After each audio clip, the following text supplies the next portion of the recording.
사무엘상 13장입니다. 구약성경 사무엘상 13장 5절에서 12절 말씀입니다. 427페이지에 있습니다. 마이크 볼륨 조금만 더 올려주시겠어요? 계속 지금 치유에 관한 메시지 나누고 있습니다. 그래서 첫 번째는 묵상을 통해서, 그리고 지난주는 공동체를 통해서, 오늘은 마지막으로 예배라는 것을 통해서 좀 말씀을 나누면 좋겠습니다. 13장 5절에서 12절까지 한 절씩 우리 함께 교독하겠습니다. 블레셋 사람들이 이스라엘과 싸우려고 모였는데 병거가 3만이요 마병이 6,000명이요 백성은 해변의 모래같이 많더라. 그들이 올라와 베다의 동쪽 믹마스에 진침해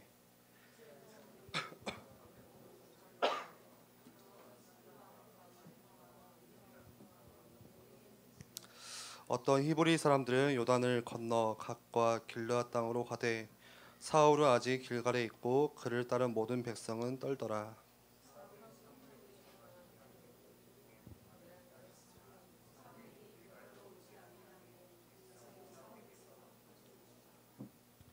사울이 이르되 번제와 화목 제물을 이리로 가져오라 하여 번제를 드렸더니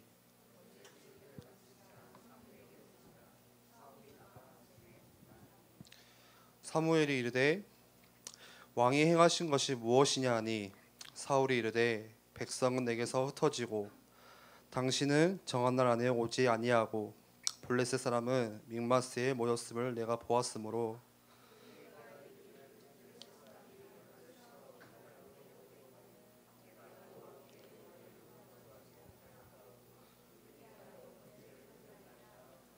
아멘.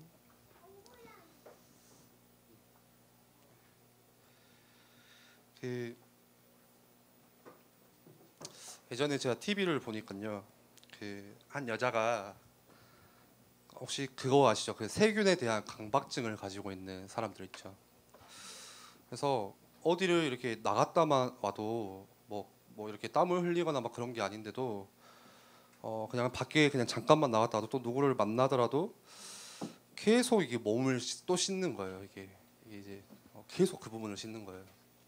그래서 이제 그 여자는 나중에는 하루에 20시간씩 샤워를 하거든요. 그래서 집을 딱 이렇게 TV에서 나오니까 완전 수증기로 다 덮여 있고, 그냥 생각을 해보세요. 24시간 중에 4시간 자고 20시간 샤워하는 거예요. 그러다가 이제 뭐 죽었다고 이렇게 나중에 그런 이야기가 나오더라고요. 그리고 또 어떤 또 보니까 학교 갔다 오면은 그냥 방에 들어가서 뭐 양말도 다 벗어놓고 시간만 나면 씻는 사람이 또 있어요. 그래서 밥도 나가서 먹는 게 아니라 집에서도 자기 방에서만 딱 이렇게 먹는 거죠. 그래서 어머니가 이렇게 뭔가 교도소 같이 이렇게 쟁반으로 갖다 주면은 그거 받아서 먹고 다시 내놓고 그런 식으로. 그래서 계속 씻고 또 정리하고, 필요 이상으로 그 세균 강박증에 걸린 사람들이거든요. 물론 우리가 몸을 깨끗이 씻는 거는 굉장히 중요하고 좋은 거죠. 또 반대로 너무 안 씻어도 사실 병이에요. 예. 너무 안 씻고 해도 좀 냄새 나고. 근데 이제 그게 도를 지나치면은 막 이제 심해지면은 그게 이제 영적 문제라고도 할 수가 있죠. 그렇다면은 반대로 이 뭔가 건강에 대해서 굉장히 잘하는 사람이 이제 의사잖아요. 지난번에도 메시지 나눴듯이 그 의사들은 과연 진짜 건강한가 했을 때 그렇지 않은 거예요. 의사들의 평균 수명이 일반 우리 사람들보다 20년이 짧다는 그런 통계가 나왔어요. 그리고 의사들이 가지고 있는 자살률 또 우울증의 비율이 일반인들보다 우리보다 훨씬 더 높다는 그런 거. 간호사는 잘 모르겠습니다, 제가. 예. 근데 그냥 남자 의사가 평균 일반 남성들보다 그런 우울증이랑 자살률이 2.4배 정도 높다고 해요. 그래프에. 그리고 여자들은 한 2.3배 정도, 그냥 일반인들보다 훨씬 그런 우울증 자살률. 그리고 의사 16명 중에 한 명꼴로 작년 한 해 동안 내가 어떻게 자살을 할 것인지 죽을 것인지 그거에 대해 심각하게 고민을 하는 사람이 16명 중에 한 명꼴이라고 합니다.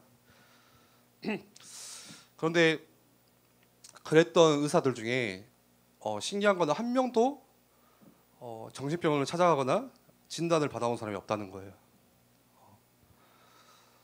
이유는 다른 게 아니라 혹시나 내 병이 내가 가지고 있는 뭔가 우울증이나 이런 불안감이 다른 사람들이 알려지면 혹시 내가 불이익을 당하지 않을까 하는 거, 혹시 내 명예에 내가 가지고 하고 있는 그 일에 대해서, 생활에 대해서 마이너스 평가를 받지 않을까 하는 거 때문에 못 찾아가는 거죠. 근데 보통 의사들이 이렇게 우리가 병원 가면 가장 많이 하는 말이 뭐죠? 이런 일이 있으면 혼자 해결하지 마시고 꼭 전문가를 찾아가세요, 이렇게 하잖아요. 네.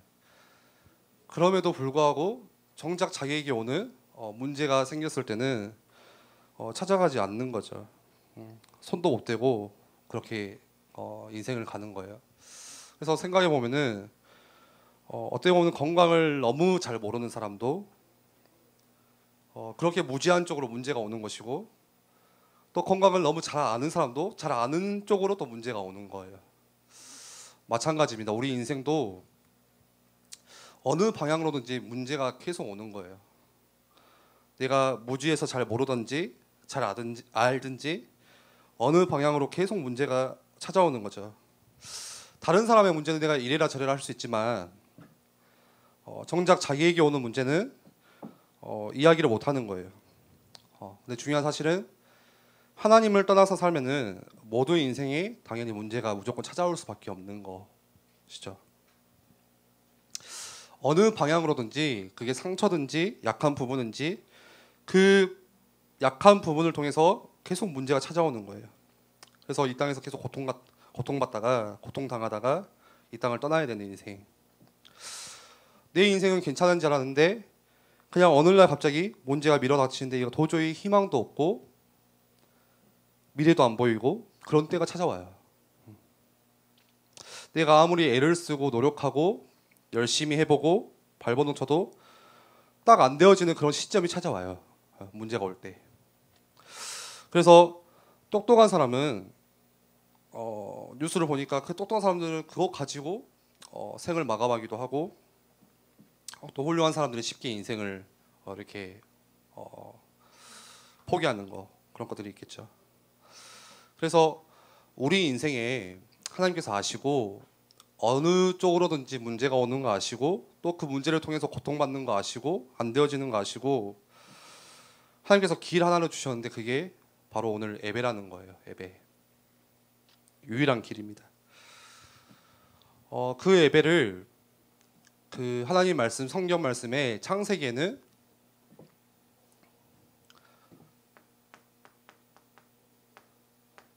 가죽옷이라는 것을 통해서 예배가 무엇인지 가르쳐 주세요, 하나님이. 창세기에 보시면 인류의 첫 조상이었던 아담과 하와가 하나님을 떠나는 죄를 짓고 그때 자기 몸이 벗어진 것을 알고 부끄러워하죠. 수치심을 느껴요. 그래서 창세기 3장에 보시면 7절에 옷을 해 입는데 뭘로 해 입냐면 그 나뭇잎으로 해 입거든요. 무화과 나뭇잎을 엮어 치마로 삼았더라. 그런데 문제는 이거예요. 나뭇잎을 엮어서 해 입었더니 해가 뜨니까 나뭇잎이 다 말라서 그냥 다 없어지는 거예요. 네. 그게 이제 문제잖아요.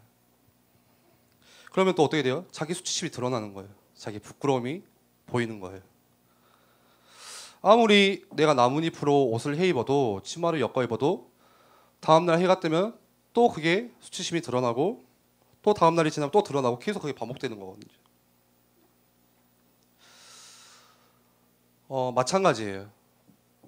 우리가 해결하는 뭔가의 그 해결책 가지고는 진짜 문제 해결이 안 되고 매일 또다시 또 해야 되는 거예요. 매일 하고 또 해야 되는 거. 우리 고통, 잘 안 되어진 두려움, 수치심, 아무리 애를 써도 내가 가린다고 해도 가릴 수가 없는 거예요. 또 드러나는 거예요. 그래서 하나님께서 그거를 우리가 가지고 있는 그 문제들, 또 드러나는 것들을 나뭇잎이라고 이렇게 이야기를 하세요. 나뭇잎과 같다. 나뭇잎으로 만든 옷이다. 그래서 하나님께서 우리가 안 되기 때문에 안 되는 거 아시고 옷을 하나 지어주셨는데 그게 가죽 옷이라는 거예요. 21절에 21절에 나오죠. 여호와 하나님이 아담과 그의 아내를 위하여 가죽 옷을 지어 입히시니라. 아담과 하와에게 가죽 옷을 지어서 입혀주시니까 이제 괜찮은 거예요. 다음 날이 되고 또 해가 떠도 또 시간이 지나도 나뭇잎처럼 또 해 입는 것이 아니라 괜찮은 거예요. 이게 무슨 말이죠?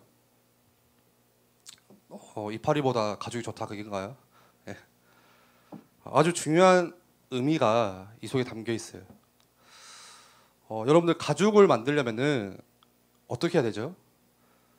내 대신 누군가 죽어야 그거 가지고 가죽을 만들 수가 있는 거예요. 가죽 가지고 옷을 만들 수가 있는 거예요. 마찬가지로 내 고통, 내 문제, 내 수치, 이거를 대신해서 누군가 희생을 치러야 되는 거예요. 오늘 또 2부 말씀에 언약에 대해서 나왔죠. 그게 내가 이 수치심, 부끄러움에서 벗어날 수 있는 길이에요.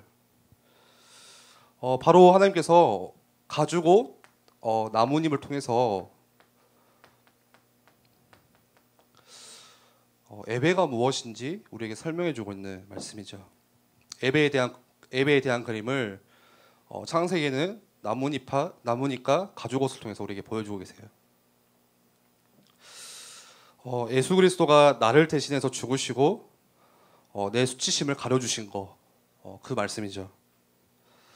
나는 이 땅에서 계속 문제와 수치심 안 되는 것 가지고 몸부림치다가 이 땅을 떠나야 되는데 그렇지 않도록 하나님께서 이 예배라는 길을 우리에게 열어주신 거예요.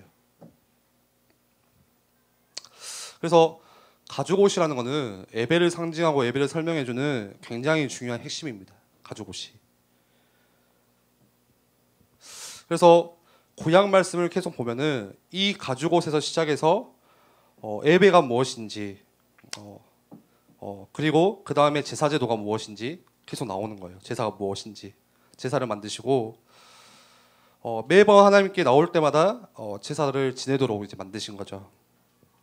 그래서 이스라엘 백성들이 수많은 제들을 지었지만 그럴 때마다 제사를 지내서 나를 대신해서 내 수치를 대신해서 어린 양이 죽고 내 수치가 늘 덮어지는 거, 이거를 늘 반복했던 거죠. 그거를 바라봤던 거죠. 그러면서 생각하고 또 생각한 거예요. 제사를 지내면서 뭘 생각했죠? 지금도 이렇게 우리가 어린 양 잡아서 제사 지내고 내 수치심이 덮어지는데 분명히 언젠가는 누군가 오셔서 우리의 모든 죄를 대신해서 이 어린 양과 같이 그분이 오겠지. 그게 이제 메시아 사상이죠. 이 구약의 제사라는 것이 나중에 신약으로 가면은 예배로 이어져요. 제사가 예배가 되죠. 제사에는 반드시 희생양이 있어야 되는 것처럼 이 예배에는 뭐가 있어야 되냐? 결국에는 예수 그리스도가 늘 선포돼야 되는 거죠. 그게 예배예요. 반드시 예배를 통해서 이 땅에 오셔서 죽으신 그리스도가 늘 선포돼야 되는 거. 그게 예배의 진짜 본질이에요. 주일에 우리가 이렇게 모여서 여러분 열심히 살아야 돼요. 정직하게 살아야 돼요. 겸손하게 살아야 돼요. 인생의 경험을 이렇게 잘해야 돼요. 그거는 예배가 아니죠. 예배는 희생양 그리스도가 선포되어지고 그게 누려지는 거. 그게 진짜 예배죠. 마찬가지로 구약시대 사람들이 모여서 제사를 지냈는데 그냥 모여 앉아가지고 이야기만 하다 가면 그건 제사가 아니에요. 제사에는 반드시 희생양이 있어야 되고 희생 제물이 있어야 되고 그게 진짜 진정한 제사죠. 그래서 예배의 요소는 다른 게 아니에요. 희생양 그리고 그 예수 그리스도가 어린 양으로 오신 예수 그리스도가 늘 선포되어지는 거.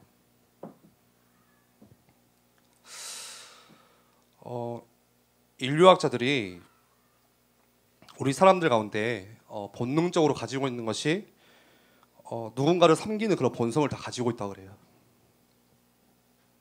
그런데 그 본성을 가진 사람들이 진짜 예배해야 되는 하나님을 찾지 못하면 이제 다른 대상을 찾아서 예배하기 시작하는 거죠.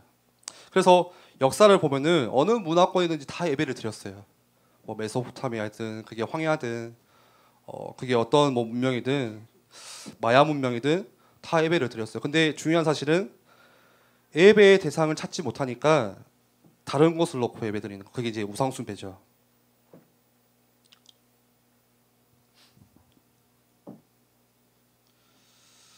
오늘 우리 사무엘상 말씀을 같이 읽었는데 이 오늘 본문 말씀을 통해서 예배에 승리했던 사람 또 반대로 그렇지 못했던 사람들의 말씀을 같이 나눴으면 좋겠습니다. 오늘 말씀을 보니까 사울이 나오죠. 사울은 이스라엘의 초대 왕이었습니다. 그리고 이 사울을 설명하면은 굉장히 훌륭한 인격을 가지고 있었고 또 키도 컸다고 그래요. 그리고 외모도 이스라엘 사람 중에서 가장 준수한 잘생긴 사람이라고 이렇게 설명을 합니다. 그리고 그냥 얼굴만 이렇게 잘생긴 게 아니라 정말 훌륭한 인격들을 가진 이야기들이 계속 나와요. 그 중에 하나는 이제 왕이 된 뒤에도 자기 소를 끌고 가서 농사를 짓고 생각해보세요. 왕인데 그게 쉽지 않은 거죠. 그만큼 겸손했던 사람, 소박했던 사람. 그리고 또 사울이 왕이 돼서 첫 전투에 나가는데 거기서 승리해요. 그랬더니 그 사울을 추종했던 사람들이 사울을 찾아와서 처음 사울이 왕으로 세워질 때 반대해서 그거를 이렇게 반대했던 무리들이 있었어요. 어떻게 우리가 저 사람을 왕으로 세우고 따라갈 수 있냐? 그랬더니 첫 전투에서 승리한 뒤에 추종자들이 그 사람들 다 모아다가 죽입시다. 사울에게 이렇게 보고를 해요. 근데 사울이 뭐라고 하죠? 내가 그 사람들 때문에 절대 내 손에 피를 묻히지 않겠다. 생각해 보면은 굉장히 어떻게 보면 그 사람들이 나중에 내 적이 될 수도 있는 거고 큰 내 걸림돌이 될 수 있는데 다 그냥 포용하고 용납하고 굉장히 인격이 넓은 사람이죠. 그릇이 좋았던 사람이죠. 그런데 한 가지 문제가 있었어요. 그렇게 인격도 훌륭하고 얼굴도 잘생기고 준수했던 사람이지만 제일 중요한 하나님에 관해서는 별로 관심이 없었던 사람. 그게 사울이에요. 딱 사울을 한마디로 표현하자면. 그래서 오늘 본문에 그런 이야기가 계속 나와요. 블레셋이 이스라엘에게 싸움을 걸어와서 진을 치는데 사람들이 이제 두려워서 어떻게 할 줄을 모르는 거예요. 그 당시의 싸움은 뭐 전술보다는 그냥 이거 뭐죠? 머릿수거든요. 그냥 병력이 많냐 적냐, 숫자가 많냐 적냐. 근데 오늘 말씀해 보니까 진을 쳤는데 병거가 3만이요. 블레셋 사람들이 마병이 6천 명이요. 백성은 해변에 모래알같이 많더라. 그래서 이 사람들 보고 이스라엘 사람들이 두려워가지고 떨어가지고 어떻게 할 줄을 모르는 거예요. 그래서 뭐라고 하죠? 뭐 굴이든 수풀이든 그게 바위틈이든 또 웅덩이든 뭐 구덩이든 그냥 빈 곳에 다 들어서 숨어버리는 상황. 군대도 아니죠 사실. 그리고 심지어 어떤 사람은 그냥 강 건너가지고 다른 지역으로 도망까지 가요. 이렇게 되니까 사울이 안 되겠다 싶어서 이제 그 다음 일을 행하죠. 그게 뭐죠? 이 당시에 이스라엘 사람들은 전쟁에 나갈 때 가장 먼저 했던 게 하나님께 예배드렸던 거예요. 그래서 하나님의 도우심을 구하고 제사를 드렸는데 사무엘이 일주일 뒤에 오기로 약속했는데 시간이 지나도 오지 않으니까 사울의 마음이 급한 거예요. 그래서 뭐라고 하죠? 야 그냥 대충 하자. 그래서 희생제사 가져와라. 제물도 가져와라. 대충 제단 쌓고 빨리 하고 끝내자. 그리고 빨리 이렇게 움직이자. 급하니까 그냥 자기 멋대로 하는. 그래서 사울이 굉장히 인격이 좋았던 왕이고 외모가 준수했던 왕이지만 두 가지 실수를 하나님 앞에서 하게 됩니다. 그리고 이 두 가지 실수가 나중에는 결정적인 실수가 되어서 하나님께서 사울을 그냥 버리신 일이 일어나죠. 근데 재밌는 사실은 아주 공교롭게도 이 두 가지 실수가 전부 다 예배에 관한 거예요. 첫 번째는 오늘 말씀이고요. 그냥 자기 마음대로 대충 예배를 드리고 끝내놓고 간 거. 그리고 두 번째는 아말렉과 전투를 하는데 분명히 하나님께서 명령하셨어요. 아말렉을 한 명도 남기지 말고 다 그냥 전부 쳐서 진멸해라. 그런데 사울이 어떻게 하죠? 가장 좋은 양, 가장 좋은 소, 그거 자기가 따로 챙겨놔요. 그러니까 나중에 사무엘이 와가지고 물어봐요. 짐승 소리가 나는데 이게 무슨 소리입니까? 하니까 또 사울이 급하게 둘러대는 거예요. 아, 다른 게 아니고 내가 하나님을 예배하려고 제사 지내려고 좋은 것들을 따로 이렇게 준비해놨습니다. 이렇게.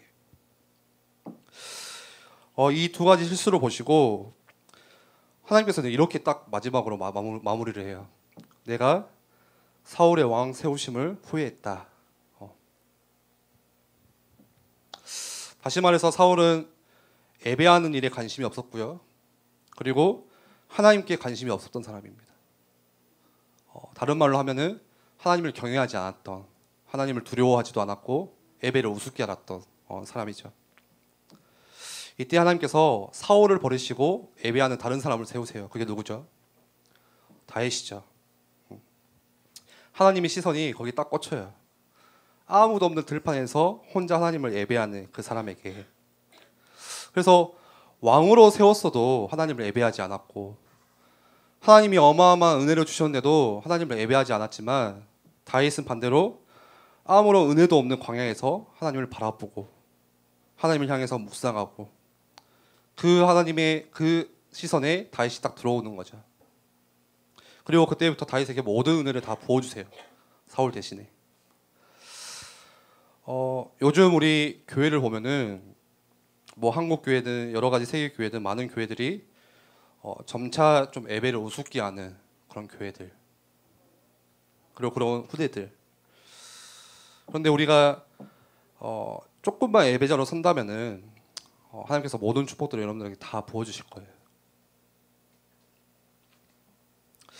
요즘 교회는 참 예배를 우습게 알죠. 어떤 교회 보니까 뭐 그런 사람도 있어요.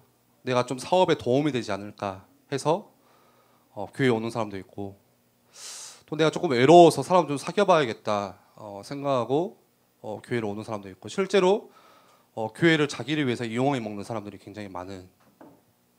그래서 예배를 드려도 자기 그냥 입맛대로 드려버리는, 예배를 우습게 하는 그런 세대들이 자꾸 다가오고 있죠. 이때 여러분들이 예배자로 서시면 돼요. 그때 하나님께서 모든 축복을 다 회복하세요. 그 예배자를 통해서.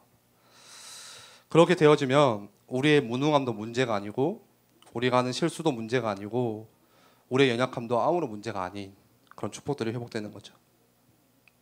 사실 다윗은 어떤 부분에서는 사울보다 굉장히 많이 부족하고 실수도 많았던 사람이에요. 아시다시피 많은 죄도 지었죠. 간음하는 죄도 지었고 또 살인하는 죄까지 지었던 사람이 다윗이에요. 사울보다는 인격도 떨어지는 사람이고, 뭐 외모는 잘 모르겠어요. 제가 못 봤으니까 개인 취향이겠지만, 근데 많은 부분에서 부족했던 사람이 다윗이에요. 근데 하나님께서 그 다윗 마음의 중심에 예배를 사랑하고 또 예배를 사모하는 그것들을 보신 거죠.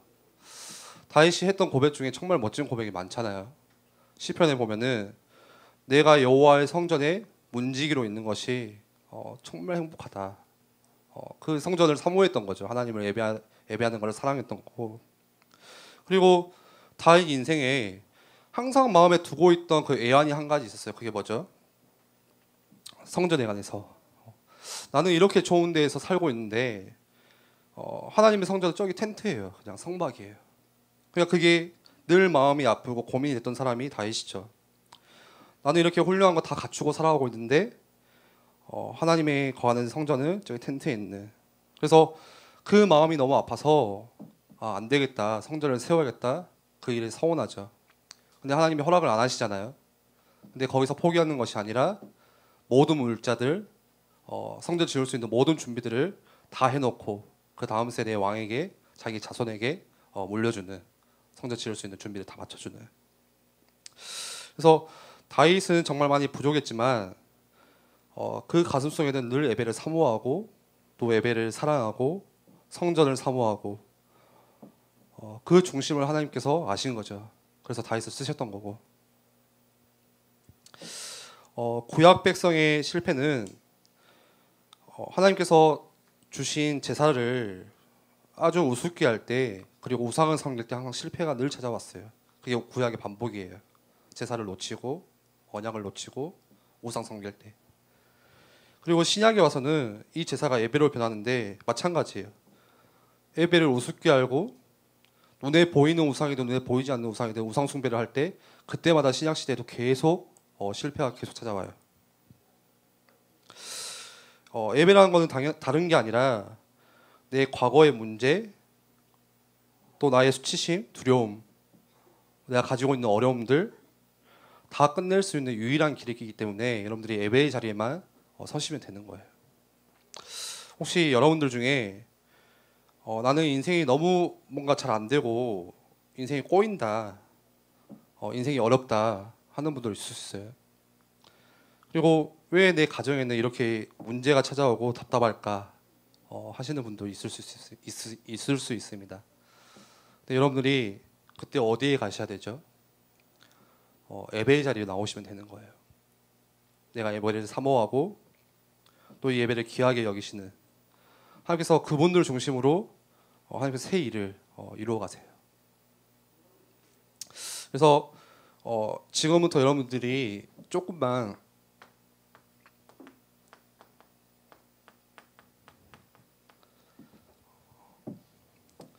이 영적인 리듬만 회복하시면 되겠습니다. 우리가 일주일을 살 때는 뭐 중심으로 사냐?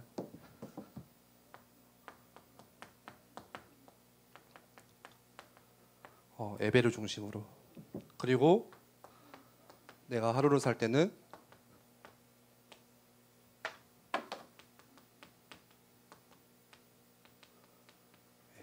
말씀 묵상을 중심으로 살아가는 거죠. 내가 일주일을 살아가는데 나의 모든 스케줄을 여러분들이 이 예배의 중심에 맞추시면 되는 거예요. 혹시 나에게 나쁜 습관이 있으면 어떡하죠? 그 안 되어지는 습관, 나쁜 습관도 영적인 리듬 계속 타고 있으면은 하나씩 하나씩 깨지기 시작해요. 맞죠?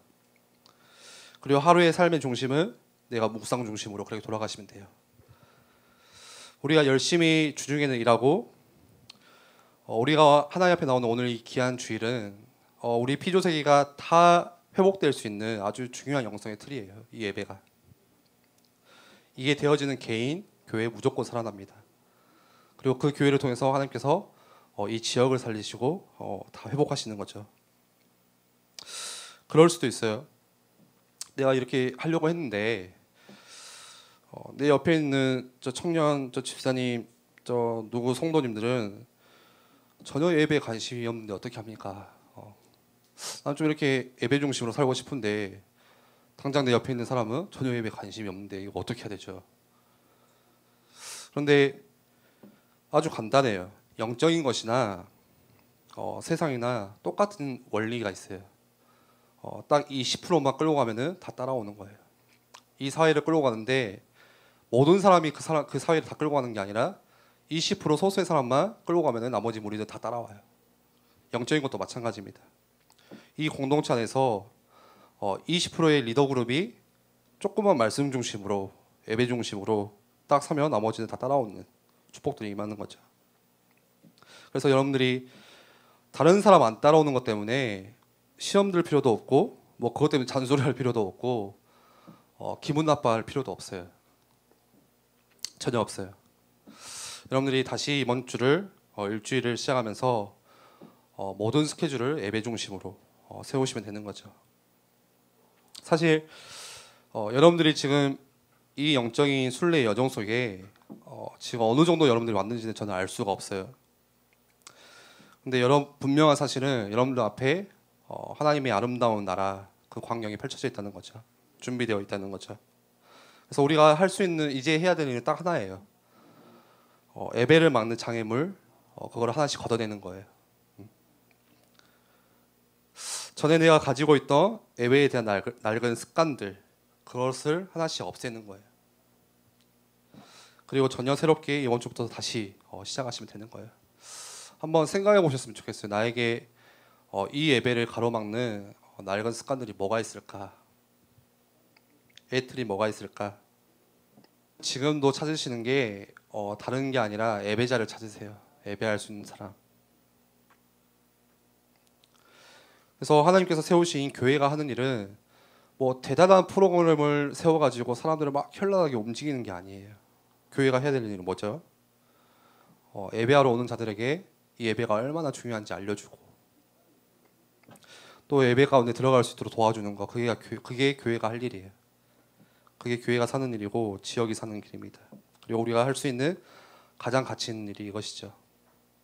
그래서 여러분들이 조금만 이 예배를 우습게 하는 이 시대 앞에서 여러분들이 조금만 마음을 바꿔서 예배 중심으로 하나님 중심으로 교회 중심으로 서진다면은 하나님께서 모든 것들을 그 사람 통해서 다 회복하시리라 저는 확신합니다. 같이 기도하겠습니다.